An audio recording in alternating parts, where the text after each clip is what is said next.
Before I get, and we're going to be a very informal day because of the weather and everything else conspiring on this. This is kind of a transitional session, so we're not really going to do the materials, but we're going to talk over a number of things. So with that, before we proceed on anything, let's begin with a word of prayer. Father, we thank you for bringing us through another Christmas season, and we thank you for the celebration of Christmas as the arrival of our Redeemer. And we thank you for bringing us together today safely, and we'd ask that you use this time, this class, to open our hearts to the lessons you would have us learn. We praise you in Jesus' name. Okay, I'm not going to go into the red books except maybe to talk about whatever particular initial thoughts you may have about reading it if some of you have read it, in part because we're pretty thin today, and weather and heating systems and everything else has kind of conspired against us. And in that respect, I wanted to go back over what I've been doing with the material that we got from our class that we had right before Christmas. And I don't think any of you in here have gotten this yet. I've written 12 pages of material based on those objectives and there were 12 objective statements, and we came up with an objective per page. And I also had received from several people inputs to that. Okay, now that 12-page thing is a rough draft right now, and I sent it to the people who had sent me inputs either in soft copy documents or on emails. And first of all, to ask them, I don't know if you can call it a first right of refusal kind of thing, but to ask them if in what I had written, I had captured their particular concerns about it. I've gotten responses back from most of them because I figured they sent us about, I wanted to make sure I captured whatever they were to say before I sent it out for general comment and review revision. That's the way we normally do chop changes. To use a phrase from my prior life. Once I do that, and I'm hoping to get the last responses in the next 24 hours, once I do that, I'm going to send the next draft version out to everybody in the class on the email list, so keep your eyes open and look for it. It'll be a Word document for those that, does anybody absolutely need it as a PDF? Okay, because PDFs are a little harder to work with in terms of turning on edit functions and stuff. Some people like PDFs. I'm not all that keen on them. I prefer to work in Word using track changes function, but that makes it really easy because you can see where somebody's made changes, insertions, deletions, and merging that is a lot easier. But with that, that's where we are with this, and I hope that we can get that part of the process completed by next week, so we can move cleanly into the new lesson material.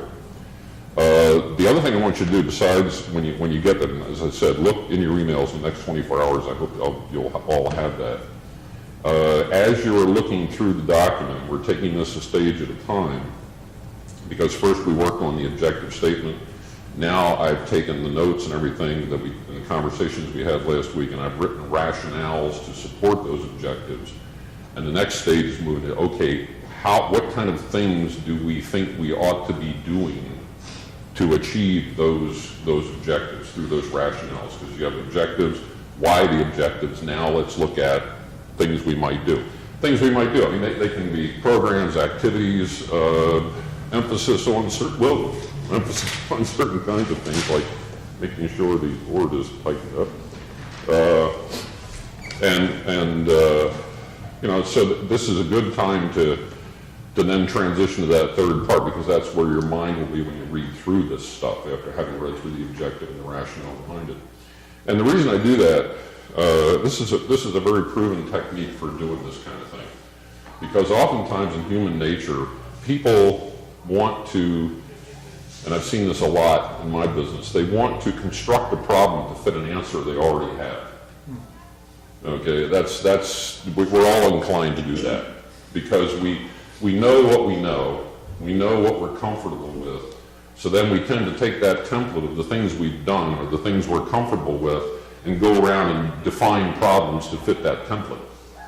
Okay, well, that's backwards. Okay, we have to look at the problem and say, okay, now there may be things I have done things I know, things I'm comfortable with that will fit this problem, but don't define the problem by the answer. I tell people, that inside the Beltway there's an entire industry of answers running around looking for problems.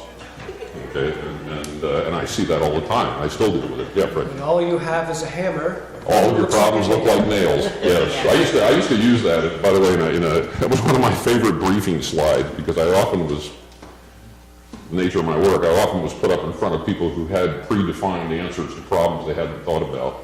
And my first slide was, after the introduction, was this Russian proverb: "If all you have is a hammer, all of your problems look like nails." And that's really not the way we should be approaching it. So with that said, that's why I'm taking us a step at a time through this process to then get down to the things we think we ought to do. So I really challenge it. Hopefully we'll get some stuff to a semi-final form by next week, and something to pass on forward. Like I said, I don't have a lesson plan today. Notice my notebook is not open.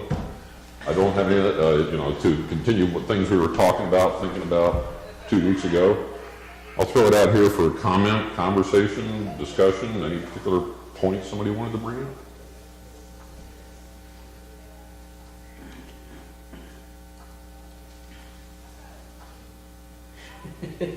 All right, I'll jump in. No, I just reading through the initial write-up that you sent out.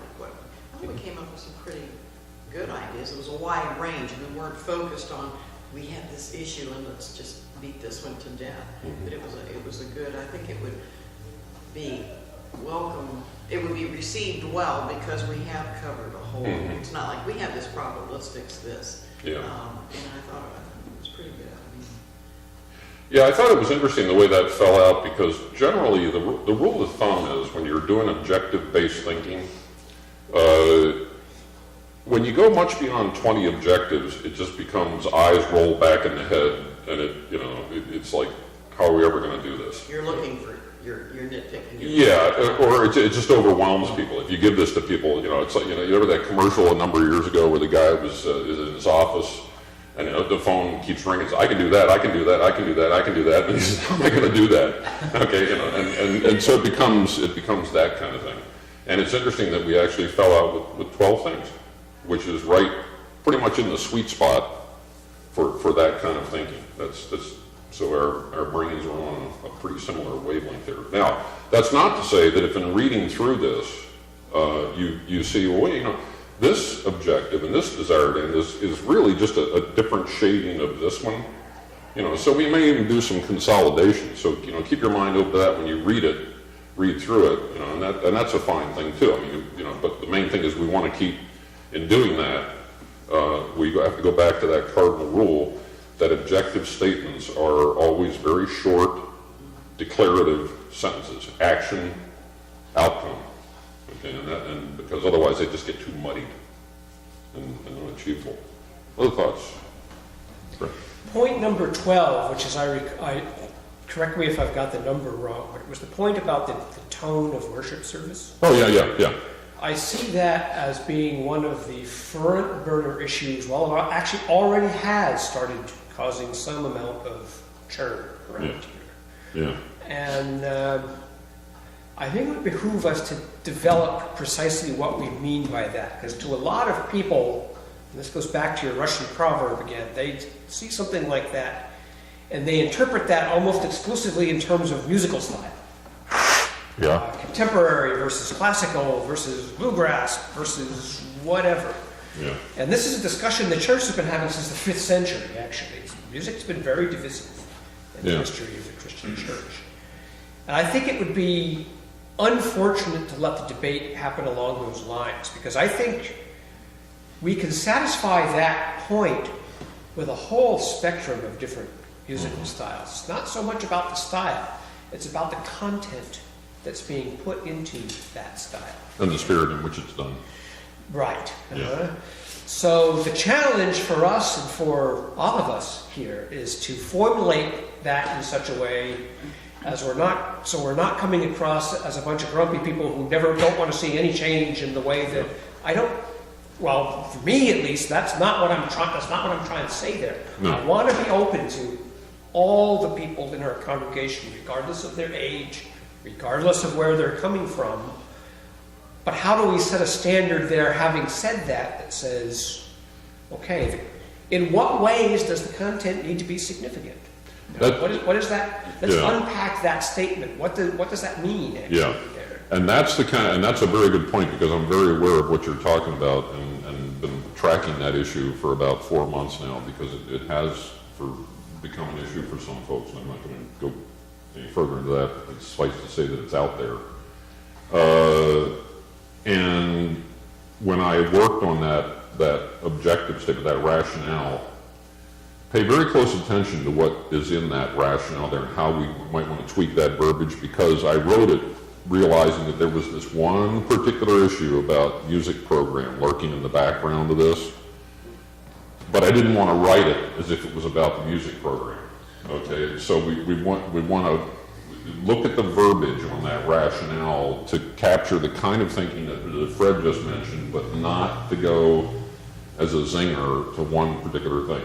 I think it's almost important to divide it, to actually pull it out, because there's no, it's the elephant in the room kind of. Oh yeah. So I don't think, and for me, tone of worship, I don't go to music, which is weird, I know, because music is important to me, but I think it's important we look at if we had no music, what would our service look like? Yeah. I think that's the tone of worship. And then, to me, as much as I love music and it's uplifting and everything, it's not just worship to me. To me, it's that wonderful bonus. And I think that maybe if we make it clear that we understand that there's worship and that there's this other thing as well that needs to be resolved. Because really that is the way to resolve it. You take it out. And then listen to how many people would have an issue. Yeah. And I think maybe people can find that balance a little bit better too. That's a really good point. I mean, and the way you said that, that's, and thinking about what you were saying and reflecting on that as you were explaining that. What is it, I mean, this is just philosophizing for a moment, what is it about music that as an issue, as Fred said, throughout the history of the church, but hey, let's roll it back further. There's a lot of conversation about music in the Old Testament. And what is it about music that puts it in this particular bubble when it comes to this whole idea of worship, that it is addressed as an issue? I don't know. I just throw that question out for thought. I don't want to expect to have any answer on it, if there even could be a definitive answer. But it's interesting that music has been an issue in the body of believers since day one.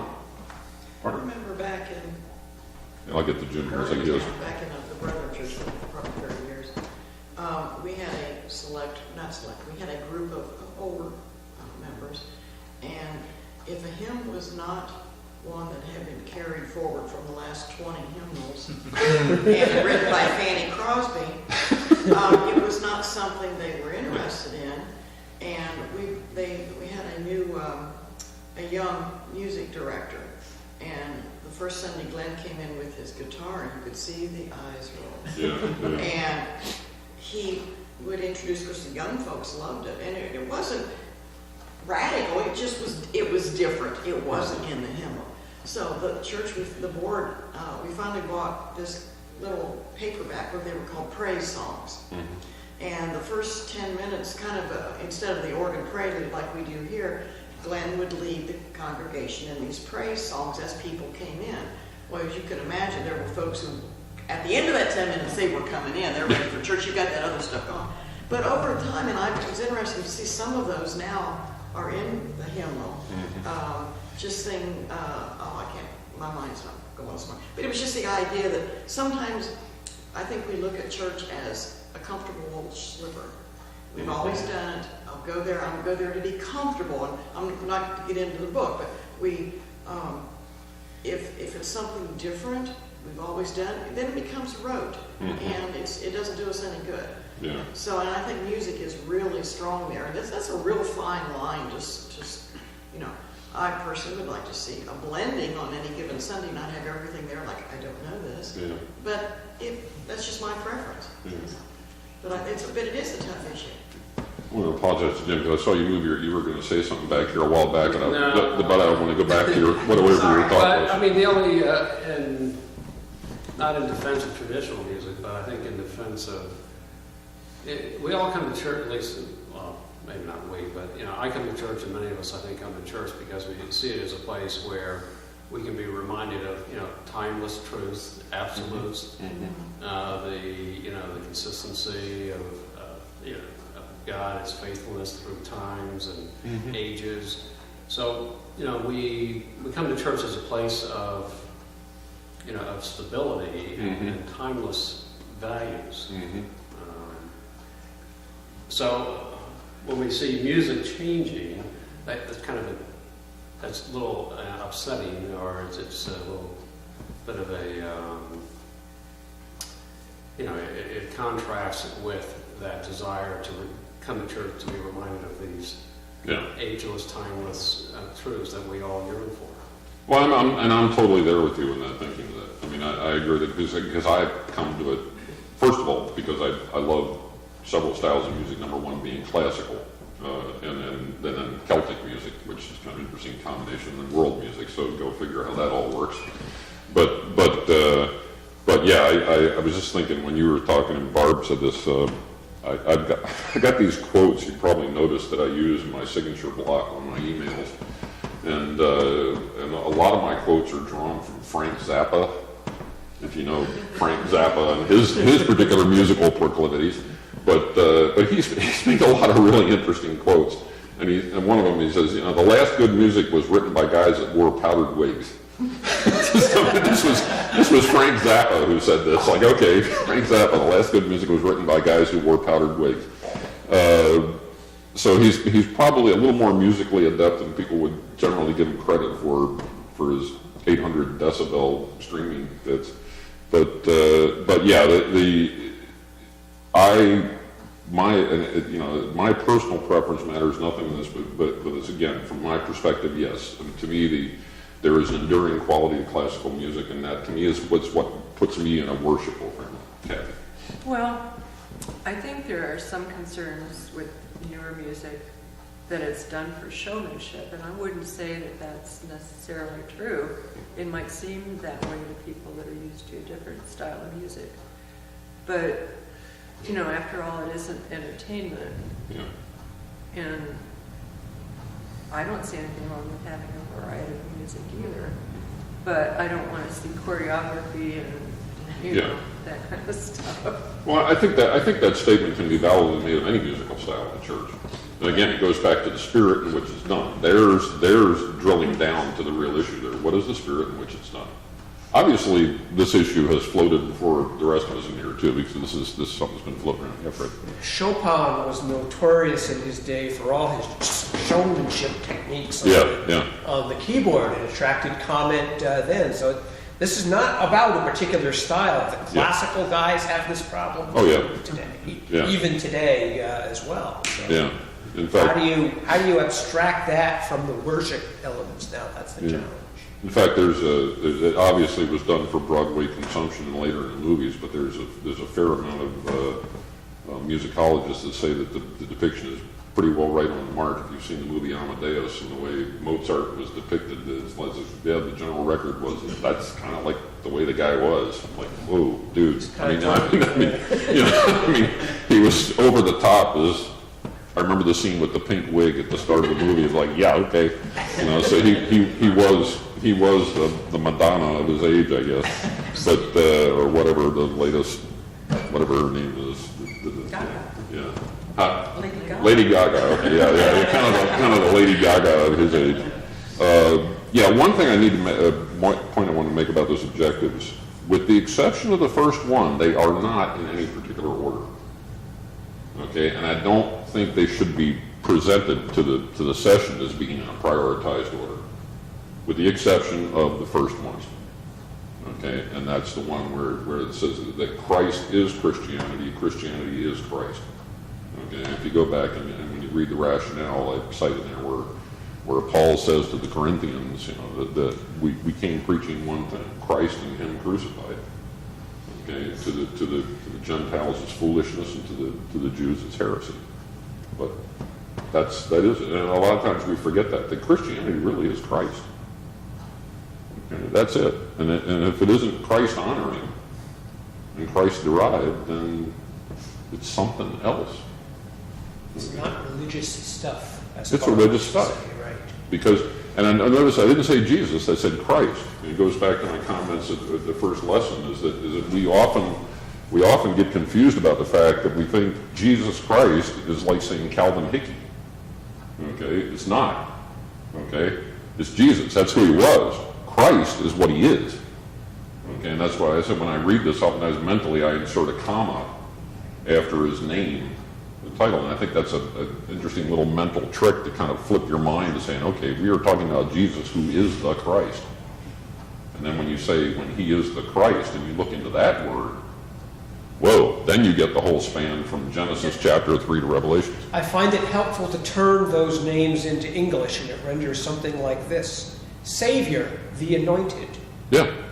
Yep. So it's a title, actually. Yeah. It's not a personal name. Yeah, and His given name, Jesus, has a particular reason too. I mean, that was, that wasn't something that Mary and Joseph came up with. They just no name him Jesus. That was the whole point. Anyway, kind of got off the track there. No, if you ever have to preach a sermon, there's a good time. You can get a whole sermon. That's a good point, because that thought has occurred to me. That would be fuel for several. Really, you think about it, and often that's such a basic, simple thing that we don't have time to think about it. That way. I mean, we don't. It's like first last name. I mean, Yeah. Or what? Wait a minute. What is it? And I've skimmed. I haven't had a chance to read that book I brought in. Jesus is Greater Than Religion, where he gets to a lot of this kind of thing. Yes, it's contemporary writing. Yes, it's mostly aimed at young people, but the guy has good points. And it hones in on this whole idea that we are here because Christianity is defined by a specific historic advent and person. Okay? But not in a person that we are, in the sense that we are accustomed to thinking of persons. We think of persons, we think of each other. Yes, there's that aspect, there's a lot more. Other thoughts? Any other observations, comments? While we're just kind of free-ranging here on the objectives.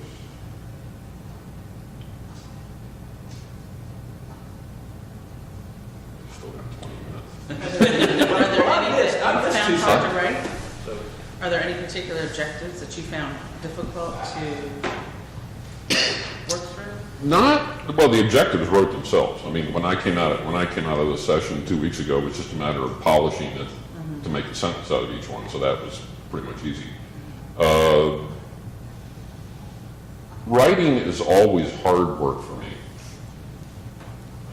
but writing is a lot of what I do. I mean, written communication. I do a lot of writing. I've probably written a dozen books equivalent in pages and stuff I've churned out over the years.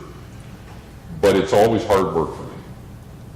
Even down to writing an email is hard work. I actually wordsmith an email if that comes through. I do that, but I write and rewrite emails. Okay, I very seldom tend to just dash them off unless it's a quick, yes, I got this from you, thanks, whatever, that kind of thing. But if it goes into any kind of a discussion, anything, I actually sit there and write and think about it. I think about every word that I put down, even sometimes when it appears flippant. There's a reason behind my flippancy. So yeah, it was hard. In part, it was hard because I had to resist the temptation to keep going forever. Okay, and Kathy, and I'll tell you, I mean, yes, my background is largely Irish, and you know what that means. In fact, I was on a study one time, and a couple of years ago, and with the senior leader of the study of the consulting project, and he turned to me one time and he said, Hickey, you really are Irish, and something to that effect. And I said, yeah, well, what can I say, Rich? But so yeah, I use words a lot. Words are important to me, and yes, it was hard. hard work, a lot of revision.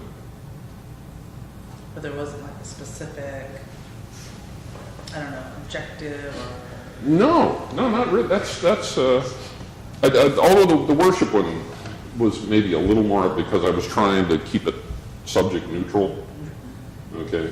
And hopefully that'll come through when you get the draft document. No, in general, the reaction was, as I looked at each one, a whole bunch of thoughts poured out.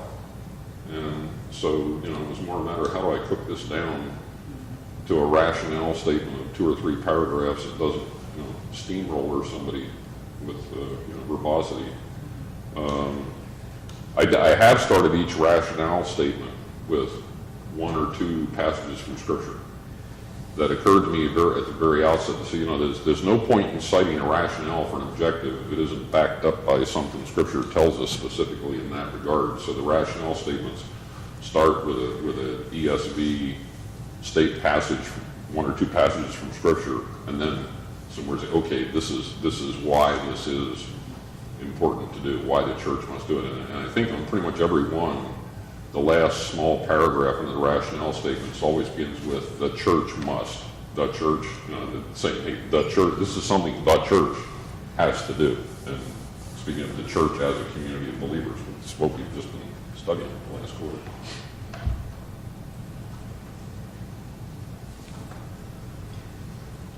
Take it off of that. It must be hard for any pastor. Already, before a pastor arrives, you have several hundred people, all with their ideas of what the worship experience should be, based on maybe what we learned as a child, or maybe a church that we were not as comfortable in. But we all come with these preconceived ideas. Okay. Some of them being just, we've always done it that way. But then you have a new person coming in who, in all fairness to them, they have their preconceived ideas of what a worship service should be. And to try to meld those, that's a monumental, you're always, must be like walking that tightrope all the time. I don't know, that's just the way I see it. No. All these different ideas and trying to find a good point. It's a difficult task. I totally agree with that. I think, that is a large part of the painful wisdom of the departing pastor completely severing connections with the church. There's no other way to do it. And I'm sure for Carl, it was as difficult for him as it was for those of us that were attached to him. But you've got to do it. You can't be the skeleton hanging around in the closet.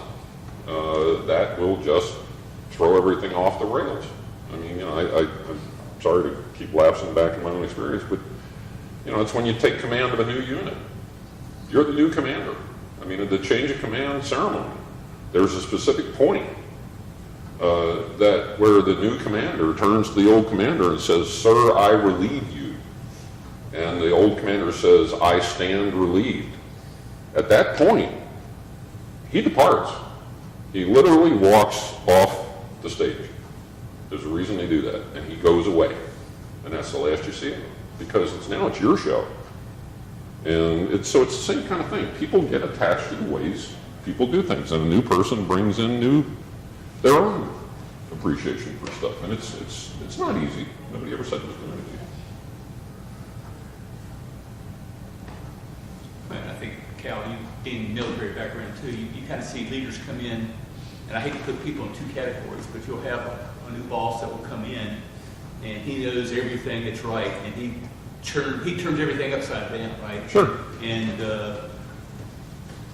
I will say those aren't maybe the most successful people, but that's their style, and you just got to go with the flow. And then you've got those ones that come in and just observe. They've got 2 or 3 nuggets that they they see that there's improvements to be made, and I think this minister will find those 2 or 3 nuggets that are low-hanging fruit that you'll say, hey, here's something we know we can do better, and I'd like to get this going. But being a listener and kind of seeing what's going on, those people seem to be more successful because they're not trying to disrupt a lot of things. It's going to be interesting to see, as we get our new people in, what kind of role they want to choose to play and how they choose to run things. But it is a tough walk because everybody's got their own ideas, and he's going to get bombarded with all these ideas, and how he chooses to mold that and do that, it's a tough walk. I think it's important to remember that they're walking in prayerful, so there's a certain amount of trust you have to give a stranger to say they've been prayerful, they're here for a reason, Right. we're supposed to be learning something from them. However they mold into our ideas, they're here and they're going to teach us something. And I It's a think two-way getting to street. that Like, you're bringing point- them in that you care for them and they care for you backwards. It's a two-way Right. type thing. And as long as we all have that vision of that way, then things will be good, right? And, Yeah. I think it's good to have these kind of conversations to surface these thoughts in our minds and realize the dynamic that's going on. Okay, because there's going to be bumps and lurches and along the way. I mean, it's people. Okay, I mean this is the way this works. I think one of the things that we also tend to forget at times is that a new person coming in also has some varying degree of accuracy in terms of perception of what he or she is coming into. Okay, and all right, not that the situation here, but to use the phrase, what needs to be fixed and how to fix it, because that's let's face it, we all walk into situations with preconceptions about things, and the accuracy of those preconceptions can go all the way from 0 to 100%. I mean, and generally they fall somewhere in the middle of the scale, and if they're sharp, they realize that, okay, I have to come into this situation, I have to be a different kind of person than I naturally am. Okay, that's just because that's what the situation requires. I mean, I've been in that kind of situation. I have to be a different kind of person. This is not the situation here, but I have to come in, I have to crack the whip because this outfit has got issues. Okay, and number one is there needs to be some whip cracking. We don't have that problem here as far as I can tell, but so that's going on. So you got a group of people and you got a person looking at each other at the outset of this that have their what they're used to, what they're accustomed to, the way they operate, and then looking at each other expecting things that may or may not be entirely accurate, and we have to realize that's going on, and it will go on for some time.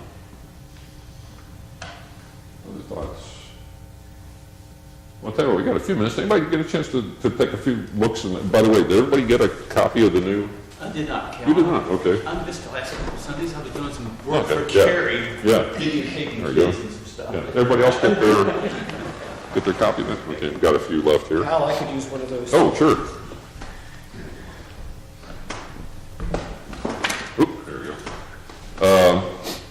Any thoughts from? It's right on. I read it last night, and It's a quick read. I mean, well, yeah, maybe 15 minutes. Yeah. But I felt pretty good about. There was one that I am guilty of, and I'm not fessing up. yeah, But yeah. really, it's written. I believe this gentleman was Baptist, and Yeah. but it doesn't matter. In fact, I have a former friend, Ed Heavy, who's pastoring up in Illinois now, and I sent him an email this morning, and his son wants to go into the ministry too, and I said, you guys need to read this book. But it really is, it really is things that, oh, is that us? But it was just spot on. Yeah. The one about the entertainment especially. Yeah. Yeah, there's some of the things in here that almost, and I've read some sections and skimmed others, this kind of, because I figure I'm going to just unfold it week at a time and lesson at a time. But yeah, there's some of the things in here that almost read like a Christian equivalent of a reality TV show. Dude, where have you been that this has been an issue or something? But then also I've seen this vicariously from the outside, so I've actually seen evidence of these kind of things. And so, and I'm not about to cast aspersions on his credibility, because the man is a pastor. He's obviously seen this in churches. Yeah, his credentials are good. Yeah. I think it was kind of interesting going through, okay, well, that's not us, or I think that's us, but is that us? I mean, it just makes you think. It makes you think. I mean, if nothing else, like, hey, reality check. But, I think we'll get some good discussions out of it. Yeah. Well, going back to the comment I made, and going back to that first objective in the list, that anything outside of Christ is not Christianity, and Christ is Christianity, that using that template and looking at these things, you can see where we get outside of the bounds of that. And we do it. We all do it. It's human nature to do that. And I think if you really peel it back to why do we do it, if you really want to go down to the root cause, I keep going back to that where Scripture says the heart is deceitful above all things. It's constantly, regardless, even though we are redeemed, even though we are saved, we are still sinners, and that zombie in the basement, I love that phrase that Carl used, the zombie in the basement, that the nature of our heart is to constantly keep trying to work something in there. Man is often said to be a rational animal, whereas in fact he is actually the rationalizing animal. Yeah. Yes. We rationalizing is we are past masters at doing that. We are really good at rationalizing our way into and out of all kinds of things. Well, we got 5 minutes left, free for all. Well, the new minister speaks today. You didn't get Yes. to early service, so he's here. So you Yeah. want to hear him for the first time. Maybe you haven't met him before. So Yeah, his looking forward family's to here. that. Yeah. His sermon, in fact, is about many of the things we've talked about here today, I think. I got to hear him at 8:45. I was very happy with what I heard. So. Oh, interesting. If I go back just on the music thing for just a minute, because the issue broke upon me something screwed with this thing. In the late summer, early fall. Don't go into, okay. Yeah. But it just suffice to say that it's a hot button. Just be sensitive to it. So my mom just said, I just really don't understand the music issue. And I said, to tell a tale on her, she's got above her raising, she hates bluegrass music, hates it. And I said, it's kind of like if someone walked in and said, we're only playing bluegrass music now. Yeah. And it's not that what they're saying in the song is necessarily a bad message, it's what your ear is tuned to, what you can accept. I think unfortunately, since music is so personal, there's some people who can only listen to one style of music, versus getting out, a lot of, be more eclectic or whatever you want to call it. Wishy-washy, depends which way you want to. I think I want more eclectic There's people. one hymn we sang a couple weeks ago, maybe, that the tune was one I heard in Irish. Yes, I was just going to say that. I don't know this title, but as soon as she played the introduction, I'm okay with it. I don't care what the words are. I know them. Yeah, Kathy and I are pretty familiar with a lot of Irish pub music. And that's a good thing. And they're done It's that. always a good thing. A pint of Guinness takes care of a lot of stuff. So we praise you, God, our Redeemer, Creator. That tune is a bar song. Yeah. It was originally a bar song. Yeah. There's a lot of It's like, and it was contemporary at its time, so it's just hard. It's just hard I to think we're mix just it up. set in our ways. I think, the thing I was getting to, that mentioned about music, where I kind of deflected myself a few minutes ago, is that the thought that's running through my mind is that there is an element of the human expression, and you're hearing someone who cannot carry a tune in a tank truck. Basically, never asked me to sing anywhere under any circumstances. But there is something about the human expression of words and thought in music, that it resonates at a different level than talking, okay, at a deeper, more profound level. And to sit and listen to that also resonates at that level. And I say that, and we were thinking here, talk about the hymns and the hymn Kathy mentioned. I think my most favorite hymn is an old Irish hymn, Be Thou My Vision. Yes. And that hymn, if you just read the words, wow, okay, Be Thou My Vision. Like, that's a pretty good aspiration. And one of the best, I think the best version I've heard of that is, what's his name, Kath, with the performs with the Chieftains? Patty. No, Patty, the singer that performs with him, my brain just went there. We were listening to him last night. Oh, no, I can't think of it now. Yeah. Anyway, He's yeah, my favorite singer, and I can't think of his yeah. Of course, it's something like your brain locks up when somebody has to ask you something like that.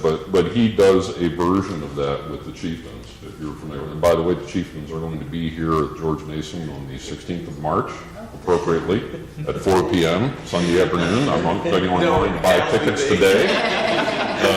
If you're, huh? Field trip, yeah. Yes, if you're familiar with the Chieftains, it will be a great concert. Yeah, this is going to drive me nuts. I can't think of his name now. But anyway, he does a version of that with it that is a really moving version. Michael Card does a beautiful version of that as well, the Celtic sound. Yeah, The yeah, Celtic sound too. yeah.